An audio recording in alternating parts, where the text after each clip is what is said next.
Bueno, voy a hacer algunas correcciones, si me permitís, Sí. Gregorio, más que correcciones diría que son apreciaciones diferentes. Bien. La primera es que, bueno, Milei, tenemos muchos temas, pero Milei ocupa la escena, ¿no? Siempre volvemos sobre él. Digamos, Exacto. de hecho, no tenemos otro tema, lo hablábamos temprano hoy, no tenemos otra posibilidad que hablar de él, de hacer en el show de Luna Par, ¿no? Entonces, esa gran capacidad de ocupar la escena política que repetimos una y otra vez porque no hay nadie también, ¿no es cierto? Es como el Néstor del 2003, dije varias veces acá, bueno, cuando está solo en la cancha es mucho más fácil hacer política. Exacto. La segunda, a Milei no le sacaron la posibilidad de hacer su acto en la Feria del Libro. De hecho, Milei ha presentado él y parte de su grupo político, ha presentado siempre libros siempre ha presentado libros en la Feria del Libro, digamos, con muchísima concurrencia, digamos, siempre ha generado Milei, y eso es un fenómeno a estudiar de más largo plazo, que bueno, acá no lo vamos a poder tener, pero sí dejo por lo menos el titular, siempre en torno a los libros Milei ha generado un hecho político. Y eso, aún con la decadencia, podemos decir, o con la crisis de todos los sistemas de valores compartidos de esta sociedad, podemos decir que los libros siguen teniendo un valor, ¿no? También lo usó Cristina, ¿no? Recuerden, en torno a su libro, su presentación, su vuelta a la escena política, en esa gran también presentación, que creo que si no fue en la rural, fue por ahí en algún acto político, que también, que fue un hecho político, ¿no? Fue un acto político más que una presentación del libro. Entonces, me gustaría decir eso, ¿no? Que los libros generan todavía hechos políticos trascendentales en la Argentina. Eso lo digo porque es un rasgo excepcional de la cultura argentina. No pasa en muchos países que, primero, que los políticos se preocupen por escribir libros. Más allá si se leen, no se leen, son buenos, malos, plagiados, no plagiados, no importa. Eso es otro nivel de discusión. Pero digo, que los políticos tengan una preocupación por escribir libros. Y segundo, que hagan de esa presentación de libros, o del libro en sí, de la cosa libro, un hecho político, ¿no? Porque libros en la Argentina se escriben mucho, se presentan mucho, pero no todos son hechos políticos. Y no todos los políticos en el mundo escriben libros. Entonces eso me parece interesante destacar como rasgo de la cultura argentina todavía el peso de las letras. Sí, aún en el mundo de las redes sociales, de las pantallas, de todo eso que muchas veces miramos con cierto resquemor conservador, ¿no? Bueno, todavía se sigue leyendo en la Argentina, y se venden muchos libros y las editoriales hacen de eso un negocio interesante. Luego me quisiera decir algo del acto, ¿no? Un acto que nos tuvo a todos en vilo, que llenó un gran hecho político, una transmisión televisiva desde muy temprano, una gran cantidad de gente que se congregó en torno a eso. Digo gente porque no sé cómo nombrarlos, ¿no? Porque son actores individuales que llegan convocados por alguna interpelación que en efecto surte, éxito en la interpelación de Javier Milei, que se movilizó en algo que era un show político, ¿no? Y que finalmente la presentación del libro quedaba como en un segundo plano, aunque esa fue la excusa y la razón. Algunos de los que estuvieron por ahí en el mismo acto dicen que una vez que Milei empezó a conversar sobre el libro, que es medio un plomo, se fueron. Bueno, no importa eso, ¿no? La verdad que cuando él no es un buen orador, aburre un poco. Si uno lo escucha con cierto detenimiento, yo he pensado también, es como bastante circular con sus ideas políticas y económicas, ¿no? Siempre como más o menos dice lo mismo, el déficit, qué sé yo. Lo que llama la atención, sin duda, como un cierto discurso fuera de época, ¿no? Esto de seguir insistiendo con los rojos o vincular el comunismo con el derecho al aborto y el divorcio, ¿no? Cosa que es contrafáctica. El comunismo no alentó ningún derecho civil individual, sino que el liberalismo precisamente alentó derechos individuales de las personas, ¿no? Entonces, hay una cuestión ahí ideológica que lo hace cometer un gran error histórico.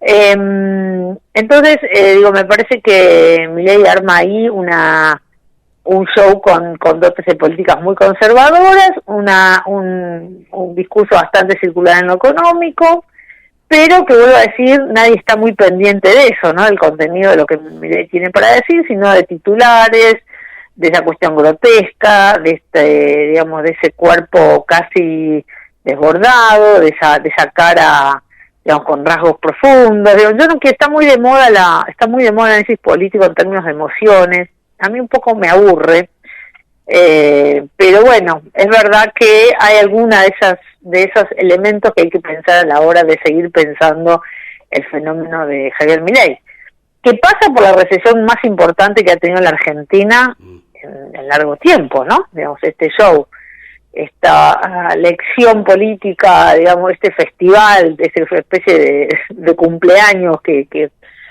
Javier Milei se hace de sí mismo, contrasta con datos de la caída de la actividad económica de forma drástica, del aumento de la pobreza de forma drástica, de la devaluación de los salarios de forma drástica, del aumento del desempleo que es sistemático y constante, de una devaluación 20% del dólar que pasó inadvertida frente al show Luna Park, digamos, ¿no? 2 días el dólar aumentó un 20 y pico por ciento, se devaluó, digamos, nuestros salarios y nuestra moneda se devaluó 20%. Una gran pregunta sobre el plan económico que cada vez comienza a mostrar más grietas, no solamente porque inclusive falla en sus propios objetivos, sino porque genera una situación social que la gran pregunta que por ahora no tiene respuestas es ¿hasta cuándo? Sí, aparte es una presión también de los grupos económicos del campo que... Perdón que tomo mate y que sé que en radio no se hace, pero bueno. Sí, se hace.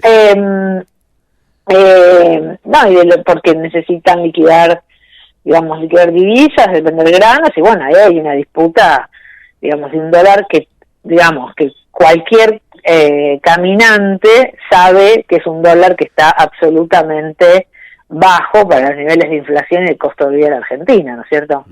Vemos una Argentina que es carísima en dólares, ¿sí? De hecho, no solamente no hay inversiones, que sería lo más importante, tampoco hay turismo extranjero, porque digamos es más caro que Nueva York, caminar por algunas ciudades de la Argentina, y sino también porque en efecto hay un desfasaje enorme, lo dicen economistas de todos los colores políticos, entre hasta el propio Domingo Cavallo, ¿no? Que vamos a tomarlo como un referente del liberalismo argentino, que evidentemente un dólar de esas características no resiste mucho tiempo más en Argentina, ¿sí? Por más que el gobierno intente subsidiarlo, igual el gobierno intente frenarlo, digamos, además de los pequeños ahorristas que se van a volcar al dólar, hay una presión de los sectores que tienen que liquidar los granos, ¿no es cierto?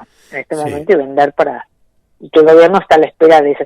Disyuntiva que en este país atravesaron absolutamente todos los gobiernos de Alfonsín en adelante, ¿no es cierto? O sea, es la gran disyuntiva de mucho más después del boom de los commodities, ¿no es cierto? De, la liquidación de esas divisas que el Estado argentino necesita, que hay un juego ahí entre esos grupos económicos y el propio Estado argentino. ¿No te da la impresión, Lorena? Ayer yo miraba a algunos periodistas que suelen ser muy bondadosos con el oficialismo, hablaban esto de que, comparando Javier Milei y lo que iba a pasar en las próximas horas con su presentación en el Luna Park, nos hacían ver que de alguna manera, post hiperinflación allá del 89-90, el Menem de aquella época se presentaba a jugar al básquet, o se rozaba por ahí con ciertas personalidades de la farándula, o aparecía en una Ferrari, y comparando, ¿no? Decían en aquel momento la hiperinflación era de 5.000%, la llevó a cero, queriendo hacer ahí una especie de comparación entre el gobierno de Milei y el gobierno de Carlos Menem, que, no sé, tengo la sensación de que cada vez más ciertos sectores plantean esto de hacer un paralelismo entre uno y otro gobierno. Sí, se piensa mucho la vuelta de los 90, se piensa mucho. Milei hace usufructo de esos imaginarios potentes en la Argentina. De hecho, bueno, inauguró la semana pasada el busto de Carlos Menem. Ayer, de hecho, era un acto político absolutamente huérfano de figuras políticas, ¿no? Yo pensaba, bueno, ¿quién está de peso político ahí sentado con Milei? La verdad. O sea, la persona de más peso político en la tradición argentina, Patricia Bullrich. Y, si me permitís, Scioli, no por su lucidez, sino por su constancia. No hay nadie del esquema político, no hay ningún sujeto de peso político en la historia argentina de los últimos 30 o 40 años, hablando de Milei. Esper es un personaje que hasta antes de ayer cualquiera de nosotros podíamos tomar un café, un tipo de a pie realmente, que ahora toma una trascendencia. Y después está acompañado exclusivamente de la familia Menem-Soma, digamos, ¿no? Los Menem, que, bueno, volvemos a armar el árbol genealógico de los Menem, ¿no? Lo que el Lule, que Martín, que Zulemita, que, bueno, parecen eternos, ¿no? Y hay un juego de volver a pensar Milei como una especie de remake noventista. A mí me encanta ver esto en las pequeñas cosas también, ¿no? Porque, digamos, cuando hay como reconfiguraciones culturales, uno las puede ver hasta en la moda, ¿no? Digamos, uno ve cuestiones en las vidrieras de moda que, bueno, eso se usaba en los 90. ¿Qué pasa que vuelve los 90? ¿Sí? ¿O qué pasa con estos consumos que yo los veo golosinas en el kiosco de esto no estaba más, desaparece después de los 90, ¿no? Hay en efecto, y eso es interesante, digamos, porque no todos los cambios sociales se leen en las grandes cosas, sino muchas veces que los cambios sociales se leen en las pequeñas cosas, ¿no? Y ahí está el chiste de mirar lo social. Hay en efecto una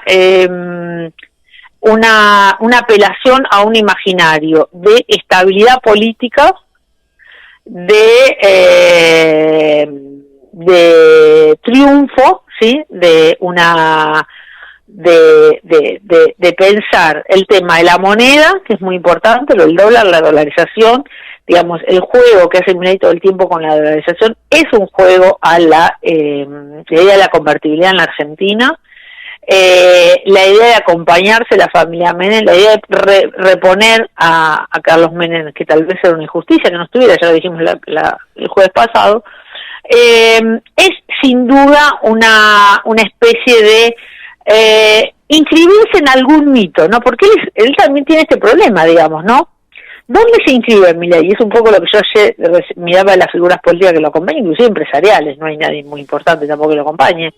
¿Dónde se inscribe Milei? ¿Dónde se podría inscribir, no? Porque siempre que uno hace política te inscribir en alguna tradición, sos rosista, o sos la que quiera, puedes inventar, inclusive, no importa, puede ser hasta falsa, pero, digamos, es una inscripción en una cultura, en una tradición, bueno, Milei lo único que por ahora se inscribe de ese pasado, porque aparte se presenta como outsider, ¿no? Todo eso que también es muy certero. Bueno, él se inscribe en la tradición del menemismo si tiene que elegir alguna, ¿no? Ahora, recordemos que el menemismo era, ¿sí?, un fenómeno del peronismo, ¿sí? O sea, que lo que pudo Menem no creo que pueda Milei. Claro. ¿Se entiende? Porque, o sea, Menem podía dialogar no solamente con una tradición del peronismo, pues el peronismo es todo eso, digamos, es el kirchnerismo y es el menemismo, sí, sino que tenía diálogo con la oposición también. Y tenía actores reales, tenía sindicatos, tenía partidos provinciales, tenía un entramado nacional político, ¿sí? Tenía diputados, senadores, personajes con experiencia política. Digo, el gabinete de Menem nos puede ser más o menos simpático, ¿no?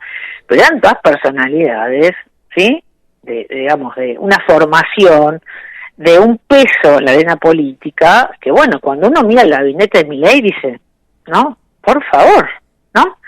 Digamos, no hay gente ni con experiencia, que bueno, se podría ensayarse la propia política, ni con algún tipo de formación, ¿cierto? Es como todo, bueno, salvando a Caputo, que no que es lo que por ahora lo único que tienen para mostrar, después hasta la propia Bullrich está muy desdibujada, ¿no? Bueno, entonces ahí para mí ahí hay diferencias radicales. Sí, pero te voy a decir una cosa más que a mí me interesa marcarlo. Milei no es alguien del mundo de la frivolidad, digamos, ¿no? No es alguien del mundo de la frivolidad, digamos. No es alguien que quiera andar en una Ferrari, ni quiera jugar al tenis, ni quiera, ¿sí? Es una persona austera, se viste más o menos mal, diríamos, ¿no? Para los estandartes de la alta cultura, o de la alta moda.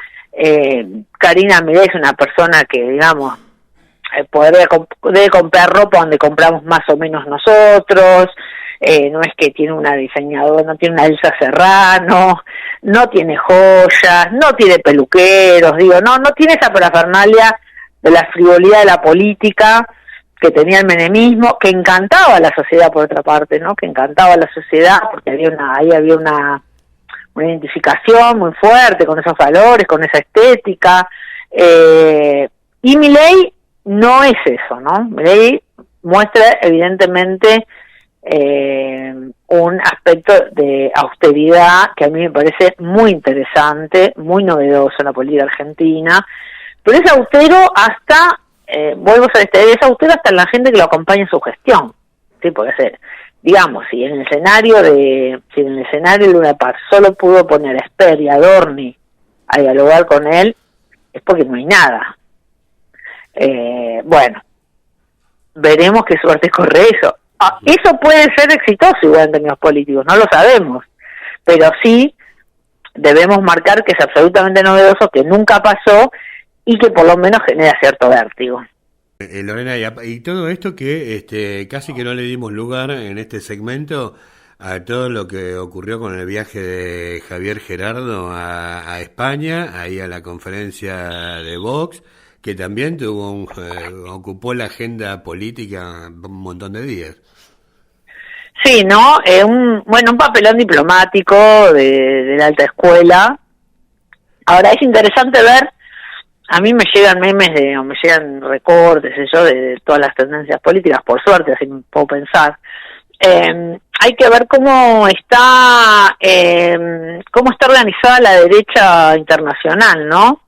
Porque inmediatamente Milei hizo eso, salieron recortes de que no sé qué había dicho España con Milei, qué le había dicho Milei al presidente, ¿sí? O sea, inmediatamente aparece como si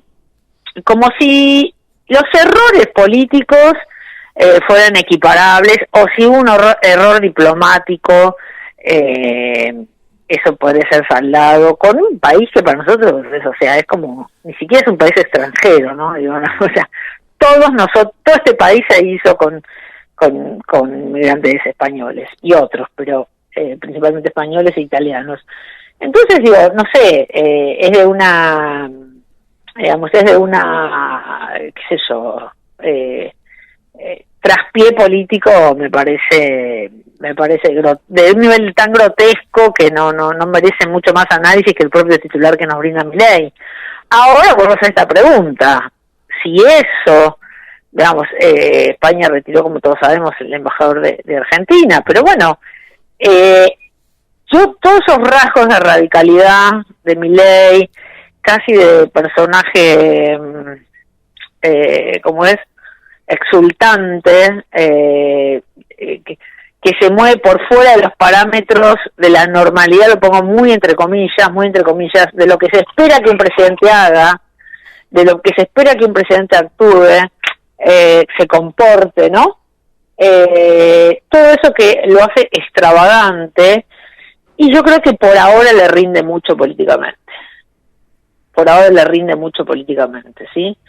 No sabemos hasta cuándo esta fórmula funciona, eso es una incógnita, nadie lo puede saber por suerte, pero me parece que exacerbar todos esos rasgos de su propia cultura, me parece, su propia personalidad, pintoresca por momentos, grotesca.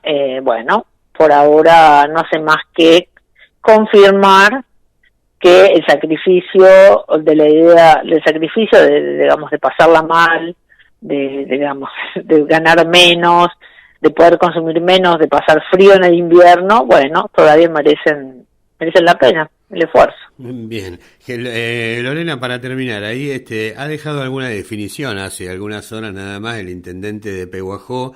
Yo te lo quiero para que vos le pongas nombre y apellido, porque para el intendente de Pehuajó, el presidente Milei se ha convertido así como una especie de estrella rockstar de la derecha, mientras que otros lo ven con ojos de un líder mundial en el plano de la ultraderecha. ¿Vos dónde lo situarías? No, es un personaje de la ultraderecha, eso está claro. Es un personaje de la ultraderecha, es un personaje que lo ha dicho él mismo, ¿no?, sobre él. Pero más allá de que si es verdad o no, digamos, nadie lo ha sabido corregir. Otro político mundial lo ha sabido corregir. Yo no creo que sea un personaje, digamos, hay que tener un poco... Hay que correrse el ombliguismo argentino, ¿no? O sea, Argentina es un país que se cae del globo terráqueo, estamos lejos, somos pocos, producimos casi nada, ¿no? Entonces, o sea, es muy difícil, digo, frente a Trump ser el líder de la derecha mundial, ¿no? Por ejemplo, porque hay elementos que nos colocan en un lugar de muchísimo menos interés y poder frente al mundo. Entonces, de todas maneras, es evidente que él articula con diferentes personajes de la ultraderecha mundial. Sí, eso le genera una red que le permite decir las cosas que dice del presidente o de la compañía del presidente, denunciar y hacer viajes diplomáticos, supuestamente diplomáticos, o viajes que solamente tienen como función armar esa red de una nueva derecha mundial, ¿no? Una nueva derecha mundial que por eso Milei muchas veces es menos un personaje argentino y es más un personaje global, aunque bueno, con las características de cada país, pero bueno, uno podría pensarlo cerca de Bukele, podría pensarlo cerca de un Trump, podría pensarlo cerca de Vox, digamos, hay varias expresiones de alguna derecha nacionalista europea que también cada vez vuelven a tener más peso, en Italia con Meloni, digamos, hay una red, una revalorización de estos aspectos más conservadores de la política mundial.